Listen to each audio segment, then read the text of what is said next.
Hello class, this is Dr. Gordon Jones. I wanted to throw out this little introduction of myself for you in this post for this week. And what I'm going to do is just run through a little bit about my background so you'll understand where I'm coming from. And then we'll just talk a little bit about the course. But as I stated in my other videos, that you've got the information about the syllabus, and we'll just kind of run through one of the weeks to get an idea of what's going to be happening every week. Okay?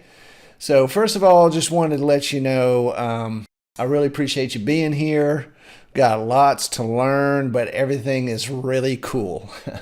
And you can tell by my enthusiasm that I truly believe that blockchain is going to change the way that we interact with each other, both from a personal standpoint as well as from a business standpoint. And you'll learn all about that later in the course, so we don't need to dive too much into that.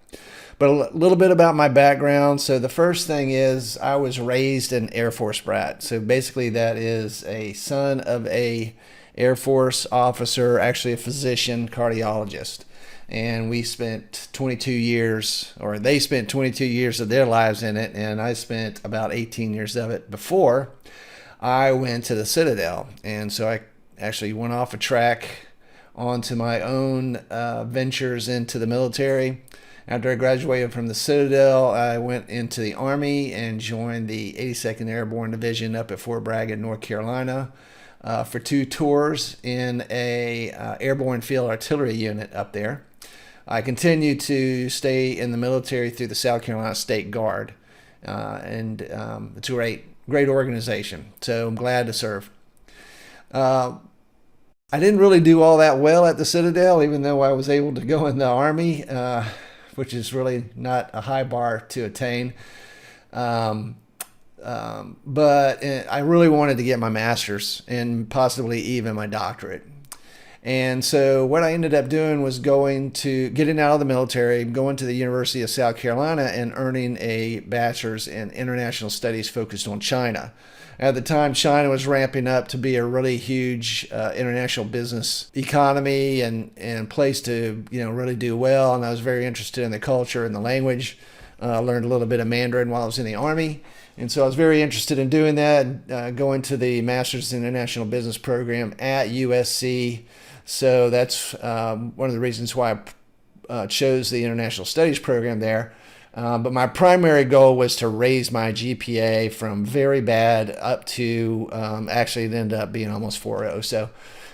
So I was never dumb. I was just not focused. So I got myself focused. I hope you guys are focused, because in this day and age with COVID going on and the craziness that's going on out there, we have to be focused on what's going on in order to achieve what we want to achieve personally. Nobody's going to give it to you. We have to earn it ourselves. So what happened, though, that kind of got me into healthcare was, and you probably don't know anything about this, but in China, they had a democracy rebellion called Tiananmen Square back in 1989. And that was right when I was getting out of the Army, expecting to go make a living over in Asia after USC. And the international relationship between the United States and China just fell apart. And so that whole program actually wasn't shut down, but we weren't able to really travel and learn the culture over there as a part of the program. So because of my dad's background in healthcare, what I decided to do was to end up going to the Medical University of South Carolina, and originally earned my master's in health services administration. And then I went into healthcare services, and then later started working on my doctorate in health administration. So I have those 2 degrees from the Medical University of South Carolina. One thing you'll learn about me is I'm all about personal development, and in order for us to get where we want to as an individual or a family or a community, we have to do it. So nobody else is going to do it for us. It's our job, and it's our responsibility to take care of ourselves, our family, and our community. So throughout my career, that's what I've been focused on, even in healthcare. working with healthcare providers, health systems, physician practices, and how I can make them more business oriented and as well as more patient oriented, which really leads then to being a good business. So I spent the last 30 years doing that. Before I got into health tech, and I diverted out of health services in 1997 and started getting into health tech. And about 2000, I started working on startups. So these are new companies getting started. We had an idea on how we could help serve primarily the healthcare market, and so I was either a founder or co-founder or an investor in 16 startups over the last 20, really, since 2000. But the thing about being in the startup world is only 2 out of 10 actually make it. And so out of my 16, though, I really only had one abject, major, and absolute failure that led to the bankruptcy experience. And then, of course, we had a lot of other small failures that we learned great lessons from. But at the end of the day, out of those 16 companies, we had 3 of them exit into acquisitions by multi-billion-dollar healthcare companies. So I am very satisfied with my experience, as you can imagine. So through my website, gordonjones.org, that's where I do a lot of my personal development and coaching and teaching on a personal level. That's also where I started really getting into blockchain technology. As a matter of fact, one of the startups ventures that didn't really make it or hasn't made it yet was creating a community health sharing model on the blockchain. And we'll talk about that in the course a little bit later, but that's how I really started digging in and getting to understand what blockchain is all about and why I'm here today. Today, my company, my primary company, is actually in the all natural organic food business. So we actually buy from the farm and farm to table of all natural organic foods. And we won't dive into that in this course, but it's a really great venture that we're involved in. My family, so I'm married, and my wife is a PhD in speech pathology out of Commerce and the University of South Carolina. So we're both from South Carolina. And we have adopted 5 kids, and our oldest is our daughter, who has our 4-year-old granddaughter. And so this is a picture of all of us hanging out. My wife and I founded a foundation about 12 years ago and recently morphed that into a new type of integrated preschool for the medically fragile. And so that's a new type of venture, new model, where we're actually bringing the clinical therapy into the classroom with these kids who need it, who probably have never really even been in a classroom setting. It is for pre-K, so from 6 months all the way up to 7 years old. And so that's a really good venture it's been my wife's vision, and I'm just kind of a helper along with that one. One little tidbit I was fortunate enough to represent the United States in 2 world champion beach ultimate competitions, where the first year we won the silver, and the second year we won the gold. So I like to throw the frisbee, in other words. So, but anyway, hopefully some of you guys are ultimate players out there and understand what I'm talking about. If not, just go search the internet. So that's me in a nutshell. Live in North Augusta, South Carolina, which is basically along the Savannah River, right across from Augusta, Georgia. So we're in Aiken County, right down the street from Columbia. Anyway, I appreciate you all. I appreciated learning a little bit about your background in the first discussion question that was posted. And so I appreciate those responses. So now what I'm going to do is divert over to talk a little bit about the course. So here's the syllabus, and I'm just going to run through this example. We're already through week 1. It was really only 2-3 days last week, where you should have watched the videos. I even posted a discussion question for you to give me your responses back about your impression of the videos. So please make sure you go in and add and participate in that discussion, because that's a part of your participation grade. But basically what we're going to do is going to be on a running week basis. We're going to do the same thing every week. I'm going to get you have an assignment reading from the textbook, Blockchain Revolution by the Tapscotts. You have all that information.